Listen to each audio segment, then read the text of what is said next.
Hello, everyone, and welcome to another episode of Transfer Talk on Football Talk Podcast. My name is Ozzy, and I'm your host for this evening.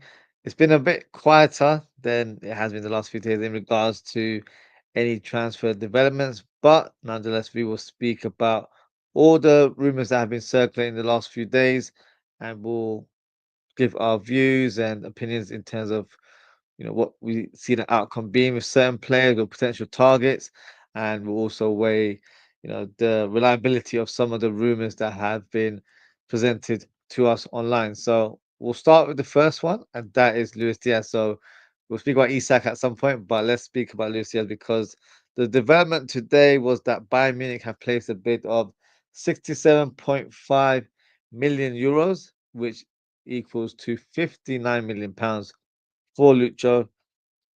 My thoughts on this, I'm a little bit confused in regards to the amount that's been bidded because I'm so sure that last week they placed an offer and it was around 58 million pounds. So what's changed in the week where they've only just offered us an extra million? For me, 59 million is not anywhere close to our valuation. Liverpool value Luis Diaz at around 70 million pounds, not even in euros. So Bayern Munich need to get their act together. If they really want to sign Luis Diaz, they need to stop playing these games and give us the money that we want for the player because there are interest from other clubs. There's interest from Saudi Arabia. If Luis Diaz wanted to move over there, but of course his angle would probably be to remain in Europe and continue to play at the highest level. That might not happen for him. He needs to make a big decision now because his frustration at Liverpool is not so much the club or the football or anything to that nature. It's more so that he hasn't been rewarded with a new contract since he joined Liverpool all those years ago. So he's got a big decision. Does he, want to stay at Liverpool and, play under his current terms? Or does he have to consider a move to a destination that might not be high priority in Saudi Arabia? Because Bayern Munich are just playing games right now. They're not placing the offer that we want. We've clearly told them, this is our valuation of the player. So even if it was, 65 plus add-ons that equals to 70, 75 million, that's good enough for us. But at the minute, it just looks like they're just, I don't know, being very slow and sluggish in terms of the negotiations. Now, they feel like maybe because the player has not quite forced, Liverpool's hand, but he has expressed his frustration that he wants to leave the club. So in that scenario, Diaz thinks, he might get his way, but it's been quite evident this summer that Liverpool don't mess around, whether it's being aggressive in the market to sign players or to hold their stance and make sure that we get the money that we want for our player. So let's see how this rumor develops. At the minute, if this is Bayern Munich's final offer for Luis Diaz, I think it will be rejected because it's nowhere near what Liverpool want. They have to increase it by at least 10 more million or 11 million precisely. And I think then we can talk business. But right now, I'm not sort of liking the way they're doing business or negotiating at this stage. Very slow, very sluggish, and they're not really getting nothing out of us. So let's see. Worst case scenario isn't really the worst case scenario for us fans, but for Diaz, he might just have to stay for another season. If he doesn't want to move to Saudi, then he might as well remain at Liverpool because other clubs, I don't think will be in the market for him. So if you look at Barcelona, they've just signed Marcus Rashford on loan for the season. Who else you have? You have PSG, but they're quite, stacked when it comes to attackers, and even they've been linked to Rodrygo. So if they really wanted to sign an attacker, I think it would be Rodrygo ahead of Luis Diaz.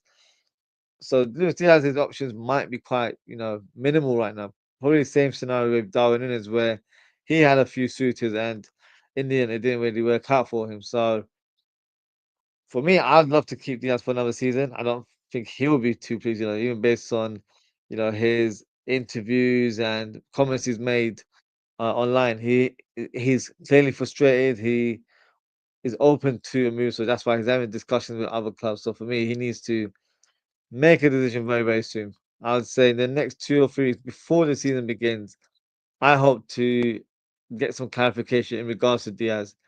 Because if he doesn't want to move on, his head needs to be focused on Liverpool, and we can take it from there. So let's see what happens with Lucho. At the minute, it's still up in the air, in my opinion. I don't think it's a shoo-in that he goes to Bayern Munich. Bayern Munich are being very cautious or trying to be very cheeky in their negotiations and not really um, help in regards to meeting our requirements and helping speed up the process in order to conclude a deal. But we'll find out, what happens in the coming weeks. Next rumor, Alexander Isak, now of course, very, very strongly linked with a move to Liverpool. And in the last couple of days, it's been made clear that he wants to leave Newcastle. He's rejected a contract offer from the Toonami and has expressed his desire to leave the club.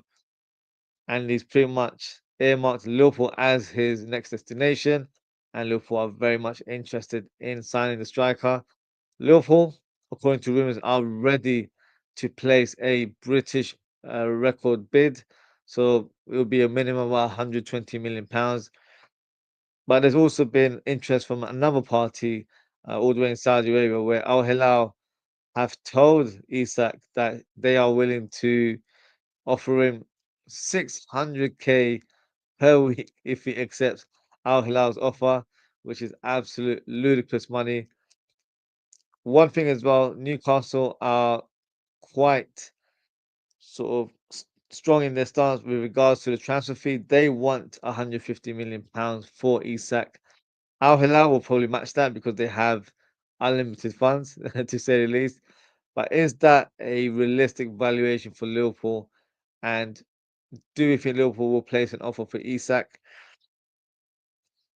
It's a tricky one. Because I think the club are willing to break the British record, so that would be 115 million. So we're willing to spend at least 120 million to secure the services of Alexander Isak. I think the club would be ready to spend 130, 140, 150 might be a bit of a stretch, but it could simply be a deal where we agree 130 million plus add-ons that accumulate to it being a grand total of 150 million pounds. I don't think they will receive a flat base transfer fee of 150. I think that would be quite a huge amount. But for me, we've clearly shown our card. We've shown that we're interested in signing Isak and we're willing to break a transfer record to sign him. So we've got to be strong in our stance as well. We've got to make sure that we are willing to offer the amount of money that is needed to sign Isak. Now, whether we do that or not remains to be seen. But you know, fans will say, "Oh, 150 is too much money. Why on earth would we place that kind of offer?" Well, we're willing to spend and get the dream signing because let's be honest, he is our dream signing. So let's see what happens. I feel like we will place a bid very, very soon. It's just a matter of time in terms of when we make that bid. I think we need to be given that sort of clarity from Newcastle that they're open for business and they're still being a bit coy or not as open as they should be because it's quite obvious that they have a player that's frustrated and very much unsettled, within their ranks. He hasn't traveled with the squad to Singapore in terms of their preseason preparations. They'll cover up the story and say, "Oh, he's picked up a thigh injury, and that's why we've told him to stay and focus on doing some training." You've got the likes of Alan Shearer making pleas for him to stay and all that sort of stuff. So they're doing their utmost to make sure that he remains at the club. But Eddie Howe's comments last week to say that he's unsettled based on the speculation, for me, he just revealed the card that Isak is unhappy and he wants to leave Newcastle. So if those details weren't revealed, then I feel like we'll still be, unsure about the situation. But for me, it's clear as day. He wants to leave Newcastle and he wants to join Liverpool. The Al Hilal deal, don't get me wrong, 600k a week is absolutely insane amount of money. It's life changing for any individual in the world. But I think he'll probably look at him from a more footballing point of view. Is it going to help with his legacy right now? I don't think it will because he's 26. He's literally just about to enter his prime years as a footballer. So for me, it would make more sense for him to stay in the Premier League rather than move over to Saudi and you know get that big paycheck. But unfortunately, could be forgotten about in years to come if he ends up settling there for a few years. So let's see what happens. I'm quite confident that we will place a bid at some point. Whether it will get accepted straight away, I don't think it will take a few efforts for us to secure that deal, unless we've already had a lot of discussions behind the scene and we're just trying to muster up the right offer, the right payment structure, and we could be pleasantly surprised in regards to a deal being agreed. But at the minute, it's probably more wishful thinking than anything else. So we'll have to just wait and see, and you know, see how this rumor or this deal develops in the coming days. Now, before I move on to the next one, I'm just going to go through some of the comments. First comment from Hamza. Big up Hamza. He said, "When do you think we get Alexander Isak?" And his second question is, "And are you 100% sure we get him this summer?" I can't say 100% sure because a few days ago I had a slightly different of opinion where it's quite obvious that he is my dream signing for Liverpool. But I thought because we had just spent so much money on Ekitike that it might not be a realistic option because of the amount of money involved and stylistically, I don't see us playing with two strikers that are quite similar. But because of the new developments with Isak wanting to leave now, and after doing research, I feel like Isak and Ekitike could be able to play together in a lineup, but it would have to be done very strategically. It can't just be where you play one player on the left wing and he's going to be the left winger. He's going to have to play a hybrid role where he's more of an inside forward, and then Isak ends up being the focal point, playing on the shoulder. So it's going to be interesting. I feel like we're going to try our utmost to get the deal done, but I think Newcastle, for the sake of their fans, are going to try and play hardball and not, accept the first offer that comes in. They're going to try and milk it as much as possible. So, in terms of, do I think we'll get him? I think we will. When? I'm not entirely sure. Um, but hopefully, we'll get some sort of development where an official approach has been made or a bid has been placed. And I think we can take it from there onwards. So, yeah, I'm confident, but I'm not overconfident at this stage because it's just a waiting game for us. And once we get further news or further developments, then we can, discuss it in more detail. Uh, Bo says, "My man, big on yourself, Bo. Hope you're well." He says, "How many prems will Arne get?" How many will Arne get? If we get Isak, be back to back for years to come. I'm only joking, but I'm joking. But you never know. I feel like we're here to dominate. And the way we've been so aggressive in this transfer window, that's a sign there that we're not messing around. We're trying to be here for a long time. We've seen the likes of Man City decline. I know they lost one player and, it pretty much catapulted their whole season last season. But I mean, he was the one that pretty much held them together. And now you've seen the sort of the frailty within the team where the players that are in the squad, they're not to the highest level, and a lot of them are towards the latter stages of their career, so they need to try and add some young blood, I guess, into that team and go again. They have to do a Pep 2.0 team for Man City. But in regards to Liverpool, this is just the beginning, and I don't even feel like we played to our maximum last year. Last season, literally, Arne Slot took over Jurgen Klopp's team. Didn't really add anyone, of course, apart from Chiesa, but he ended up being more of a bit part player than anything else. So now he's, getting signings through the door. He's got the players that he wants, and I feel like he's trying to have the strongest squad available. Where if he needs to rotate, he doesn't have any sort of reservations with that squad player coming into the lineup because it should be exactly the type of player that he has belief in. And for me, that's a exciting prospect next season because we've seen it over the years when you've got squad players, it tends to be quite a big drop.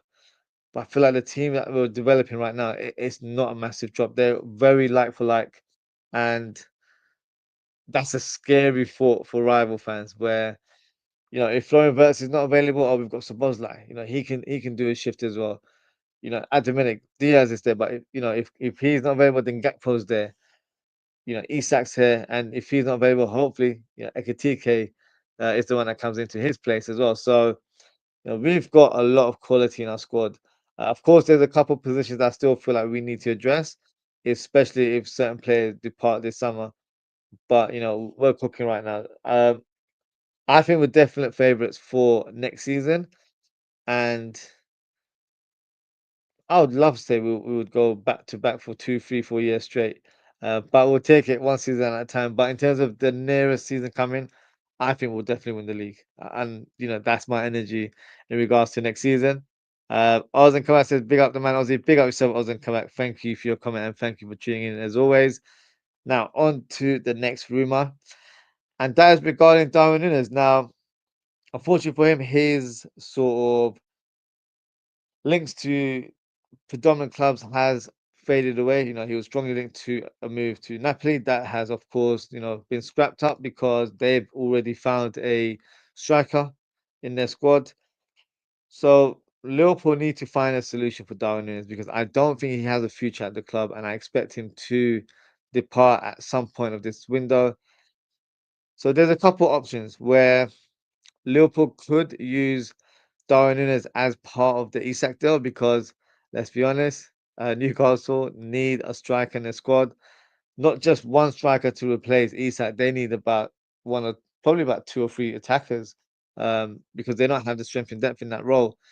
So that's someone could be Darwin Nunez that comes in, but apparently it looks like Newcastle have earmarked Benjamin Sesko as their main target to replace Isak. But I think Sesko is not just the answer. They'll need to add another player on top. Wissa is also another player. So, that could be the two strikers that they have. But I feel like, with a team like Newcastle, you need about two, three strikers because all your other players in your team, especially your wingers, they can't really, come in and play up top. They are mainly wingers at trade. So, therefore, you have to probably have two or three attackers on the bench or within the squad. So, let's see what Newcastle do. I'm sure a player like Darwin Nunez would, do well for them. I don't think we'd miss him because we've pretty much hit the ceiling with Darwin Nunez, where I don't feel like he's got any more room to grow. The other option would be to go over to Saudi, where Al Hilal remains an option for Darwin Nunez. They're in the market for striker. They're trying to actually get Isak through the door, but it looks like he's got his eyes set on a move to Liverpool. Simone Inzaghi seems to be a fan, from what I've heard, and wants the club to pursue the Uruguayan striker. So that I think is a realistic option. If Liverpool are the team that signs Isak, but also Al Nassr. Their coach is Jorge Jesus, who is Darwin as his former coach at Benfica. So those two individuals could be reunited at Saudi. I feel like Saudi is his most likely destination. I haven't heard any other rumor in regards to another European team, wanting his signature. Before you'd hear clubs in Italy. So Napoli was the strongest club. You've heard Juventus recently as well, but they won't be willing to spend that much on Darwin Nunez. Atletico, I think they thought they would have had a vacant space for a striker in Griezmann, but he's ended up staying at the club. So there aren't really any other teams that would be interested in signing Nunez. Newcastle, from a Premier League point of view, I don't think there's any interest in France. Not heard anything from the Bundesliga. So looks like Saudi could be the destination, and I don't think it's a crazy one for him. He's 25 years of age, so of course he's still got his prime years to achieve as well. But he could easily go to Saudi, play there for a couple of years, and still be old enough to return to Europe and eventually make that move to a Serie A team or a La Liga team and continue his European journey once again. So he needs to think for the short term rather than long term, in my opinion, because he's not going to get much game time at Liverpool. We've pretty much voiced or we've explained it to him that you're no longer a player that we have a vision for in the squad, so therefore you're surplus to requirements. So I think it would be the best for Darwin Nunez and for Liverpool to part ways, and I think it will benefit him to join another club where he's given the freedom to play up top on his own and showcase his ability going forward. And playing the Saudi league, I'm sure he'll bang in the goals left, right, and centre. So um, I expect Darwin Nunez to leave, but some fans are still holding into a little bit of hope that he could stay because there hasn't been any other noise from other clubs or because we don't have a lot of strikers in the squad. Like, let's say we can't get that Isak deal done. Would it not make sense to keep him for another season? For me, no. I think the time is for Darwin Nunez to move on away from Liverpool. Um, Worst case scenario, we might even have to accept a loan deal from somewhere but present a obligation to buy at the end of that deal. So, it sounds a bit harsh. It sounds like I want to get rid of Darwin Nunez. It's not quite that. I feel like he's a talented player, but he's not suited for Liverpool. He's not suited for the Premier League. And I feel like he would do really well elsewhere because he does have certain qualities that would be very hard to defend against in other leagues. If he goes to Serie A, it's a very slow build up played there. Um, he would be chaotic in that league, but also have the space to take his time to shoot and score. Whereas in the Premier League, it's chaotic 24/7. It's non-stop. And for him, he's not able to function in that kind of environment or that atmosphere within the pitch. So it makes sense for him to play in a league that's a bit slower or less, you know, physical or aggressive in the style of play. And I feel like that's when you get to see the best of Darwin Nunez. So yeah, let's see what happens with Darwin. I expect him to leave at some point in this window. Just got a comment here from Hamza. He says, "Which centre back do you think we sign?" I think we'll sign Mark Gay. I think he's the one that is strongly linked with the club, and I think we've already had private discussions with him in regards to a move to Liverpool. And I feel like behind the scenes we probably, come to some sort of verbal agreement with him. So it's only a matter of time that Liverpool place an official bid with Crystal Palace. I think the valuations is a little bit off between the two clubs. So once they can meet the middle ground, that's when a deal should be concluded. So I'm expecting it to be Mark Gahey as our new centre back this summer. Ozan Kabak says, I want to win a treble 100%. I'll go even a step further. I want the quad, something that no one's done before. And if Liverpool can do it, we've pretty much completed football. So that would be my dream. Treble, of course, I'm not going to say no to a treble. Um, I feel like we can really challenge for all the titles next season. Our sort of second 11 is as strong as any other team in the league. So that's what really excites me going forward. And yeah, let's hope we can, achieve multiple titles next season because I feel like we have the squad to help us achieve that. On to the next player, and it's Hugo Ekitike, officially wearing a Liverpool shirt. No AI involved in regards to producing an image of him wearing a Liverpool shirt. And it's a beautiful sight. He's trained today with the first team for the first time, um, and could be in contention to play against AC Milan tomorrow in our preseason fixture. The big question is, what position could we see Ekitike play next season for Liverpool? He had an interview earlier on today with the Liverpool social media team, and pretty much said that he can play on his own, but he also likes to play alongside a striker. So that lit up a lot of eyes of Liverpool fans and people started dreaming of Isak and Ekitike together as a strike duo. You never know. It could be a strong possibility. Um, what I like about Ekitike, I feel like he can play in different roles where, depending on the formation, I think he can play as a number nine if we need him to.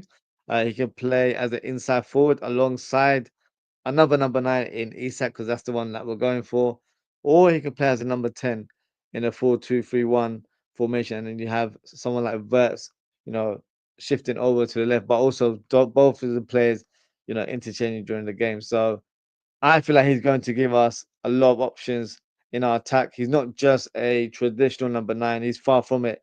He's a very unique profile where even when he plays as a number nine, he's able to present different skill sets than your normal number nine. So, for example, he's very, very good at dropping deep and linking up the midfield to attack. That's one of his very, very strong areas of his game. He's a fantastic dribbler, really quick feet, loves to attack the channel, beats a man when he has to, especially if he's on the wide areas. Uh, Shooting is a lot more measured than a Darwin Nunez, for example, where when he gets the ball he's pretty much placing it into the corners rather than just lashing at it. So for me, he's going to bring calmness in front of goal.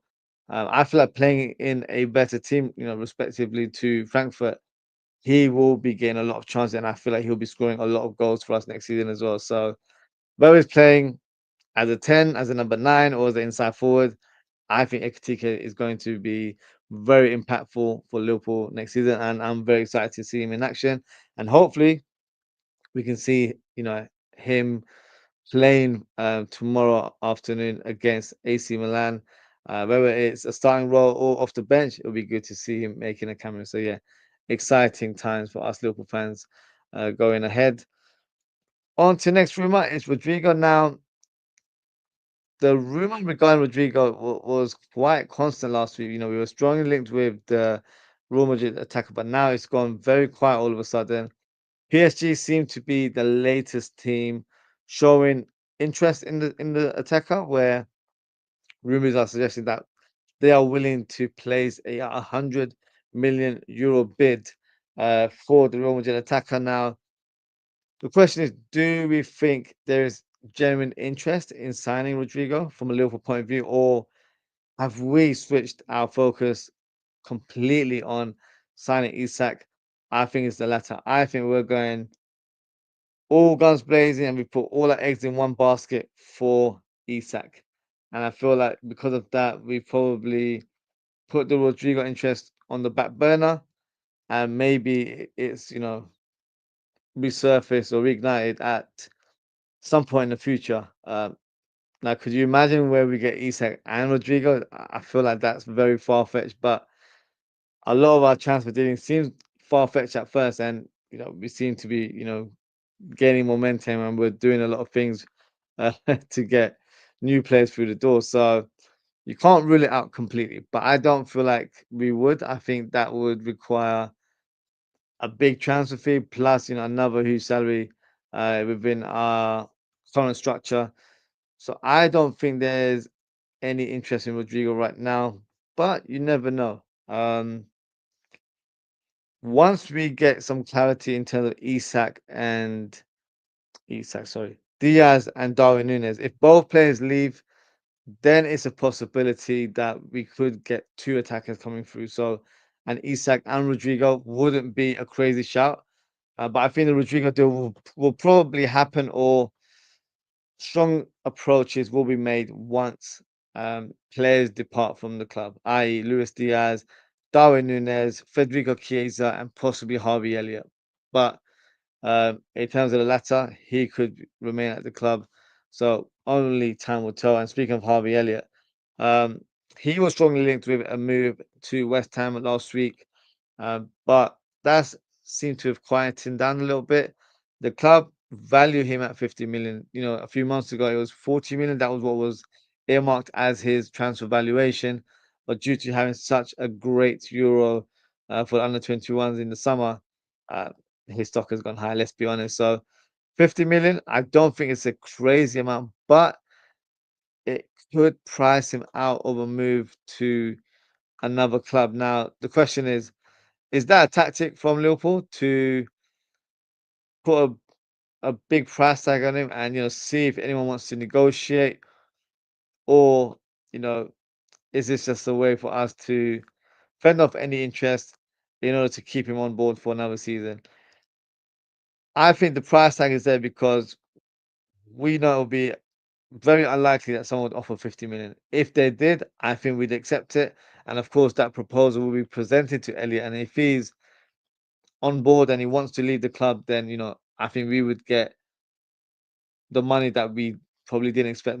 We got 10 million probably on top of what we had imagined in our heads. So that would end up being a positive for Liverpool where we've gained from a financial point of view. But I feel like with Elliot,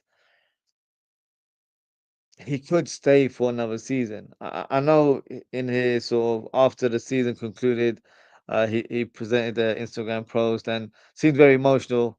And he did a recent interview a couple of days ago, and it was quite clear that he's got one eye on the future where if he doesn't get enough game time, then he will have to be selfish and greedy, as an individual and try and think what's best for him with his career, and he'll have to move on from Liverpool. So that could definitely be on the cards, but it could be where that happens next summer rather than right now. So let's see what happens with Harvey. I, for one, would like him to stay for one more season. I feel like he would provide fantastic cover for Mohamed Salah on that right hand side, and if needed, he can also play that number 10 role.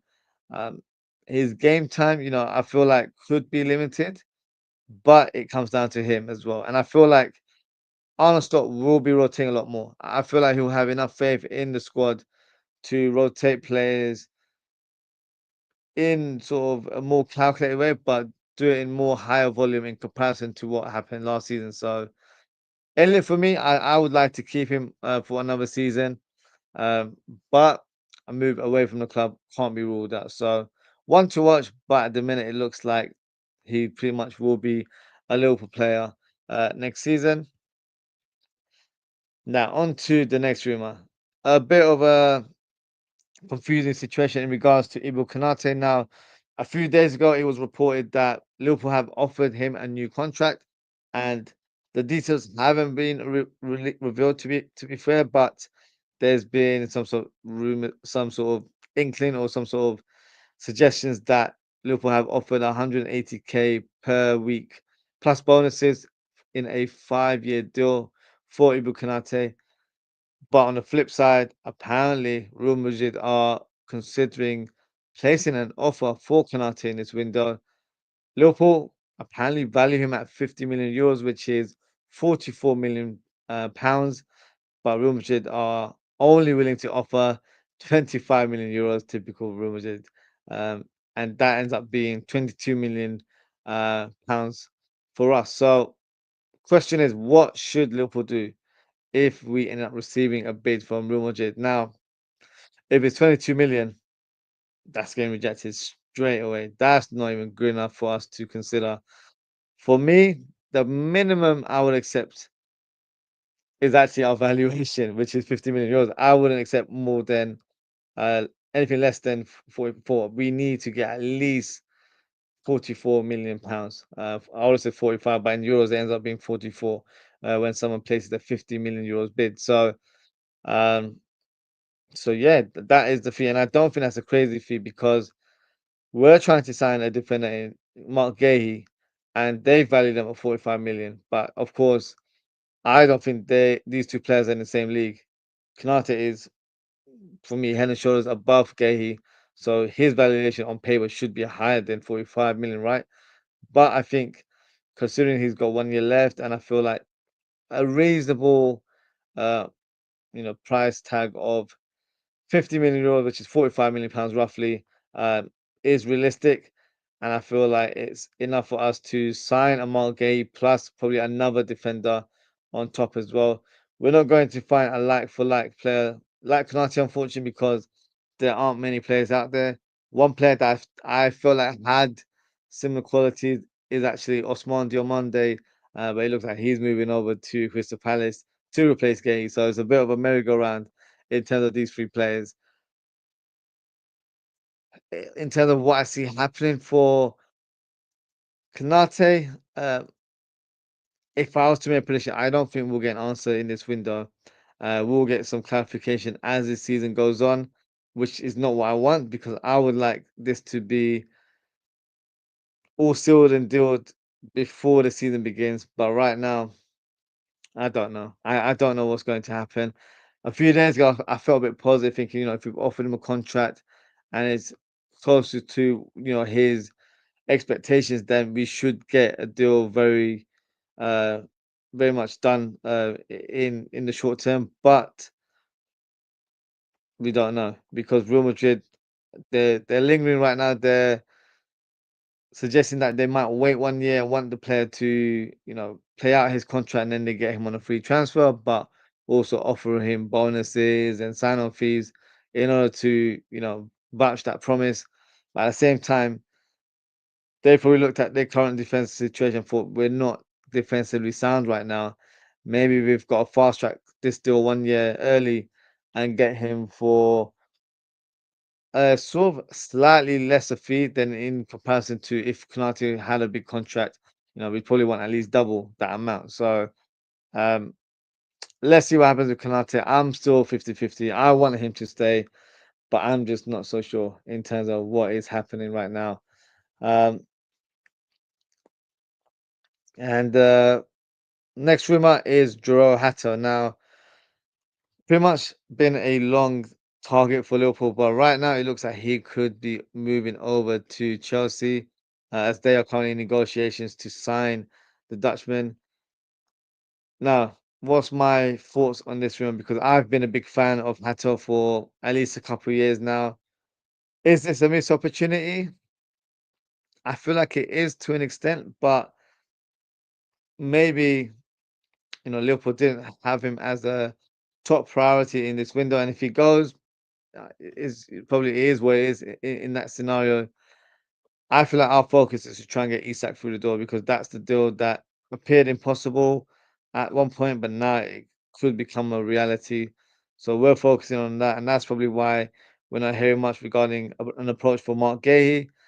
If Konate was to leave, then you'd probably look to sign Gahey and Hato in that scenario. But looks like Hato could be set to move to Chelsea. But if I'm being honest, I feel like Hato should stay at Eredivisie for 1 more year.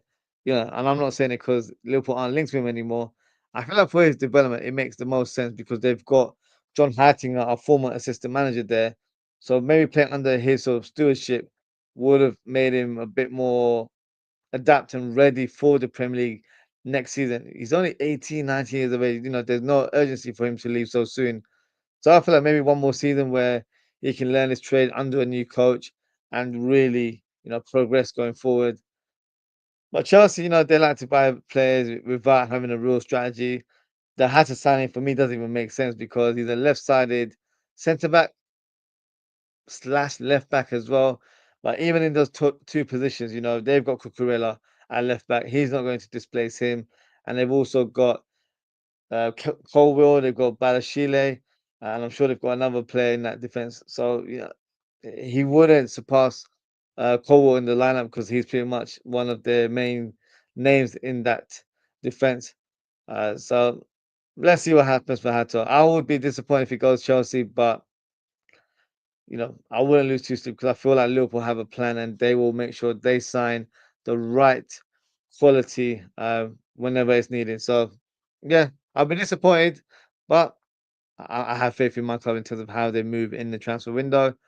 Now, in terms of the final rumor, and that is regarding Owen Beck. Now, the current story is that he is set to sign a new contract with Liverpool, and the sort of the next move is that he'll be loaned out for this coming season, and Derby County seems to be his most likely destination. So my thoughts on this, it makes perfect sense to offer him a new contract.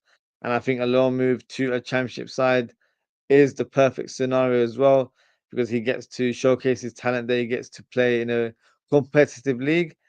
And I feel like if he has an amazing or a standout season for Derby County, then I feel like he could have a strong chance of being part of the first team squad next year because Robertson is on the last year of his contract, and I don't think we'll offer him a new one.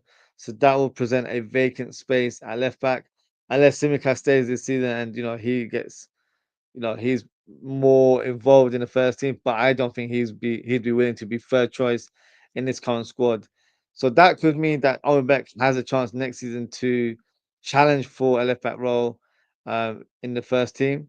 So I think it's a good move. And also, if we don't have a space for him, maybe we've identified another target, or Robertson actually gets a new contract, or Simicast stays and he ends up being the backup, then e- even with him having a good season for Derby County, for example, uh, his stock will of course improve, and then therefore we can offer, or we can value him at a higher fee, and then hopefully a club will match that transfer valuation. So for me, it's a win-win situation. So hopefully, Owen Beck does well next season, and yeah, let's see if he has a future at the club.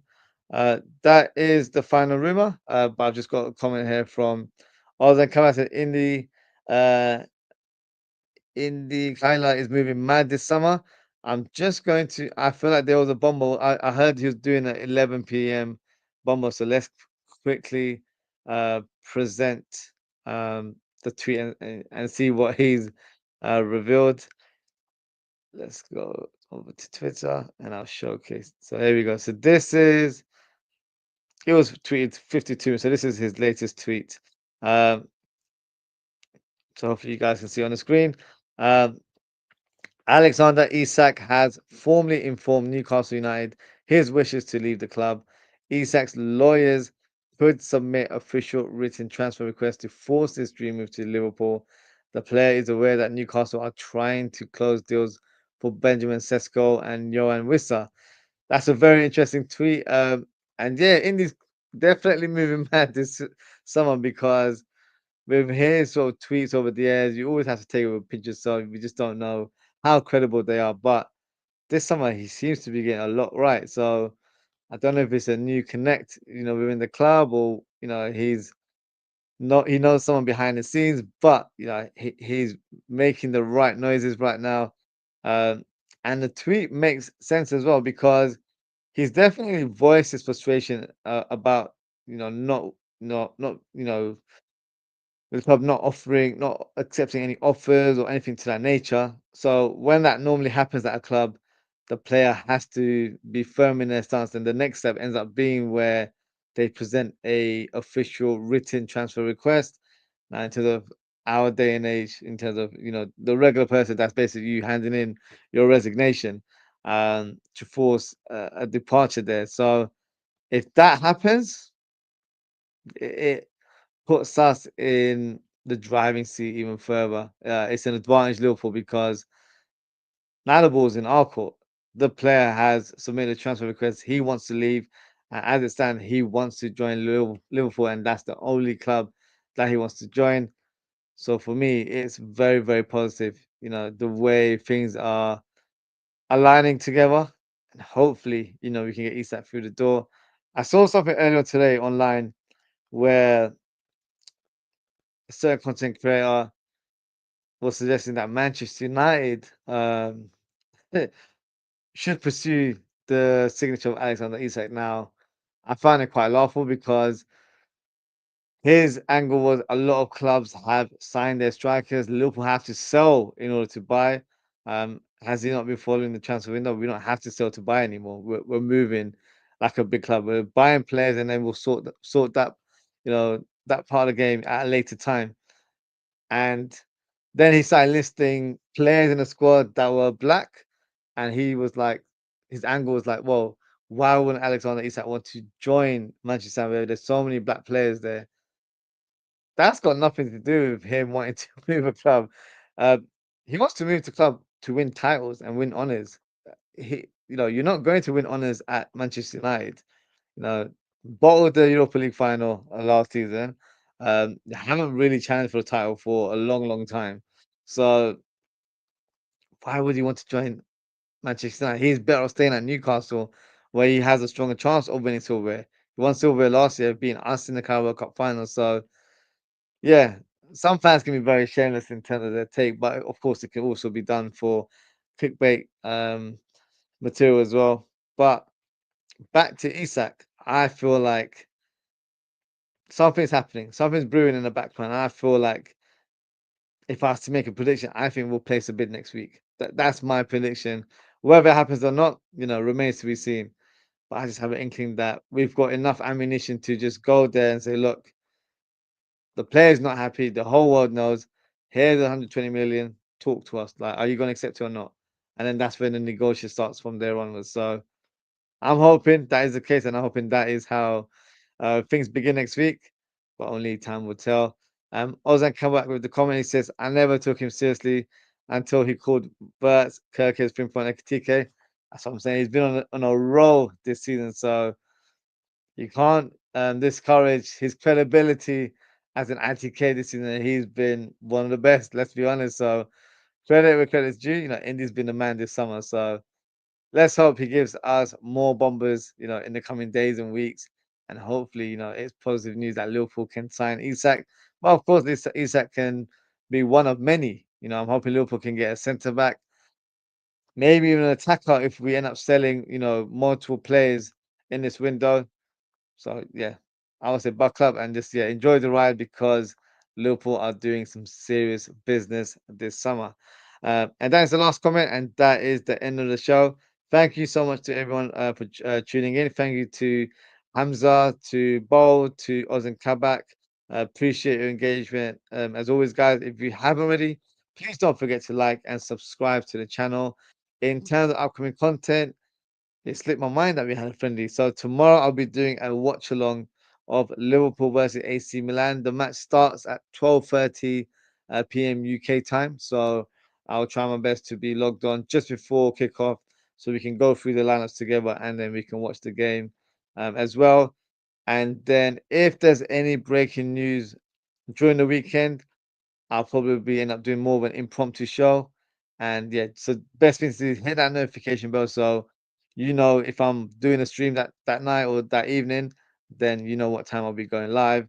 And you can also follow me on social media for all the latest updates. You can follow me at Aussie.ftp on Instagram. Plus, you can also follow me at Aussie_FTP on X/Twitter. So that is it for today, guys. Thank you so much for tuning in. Take care, stay safe, and I hope to speak with you all very, very soon. Goodbye.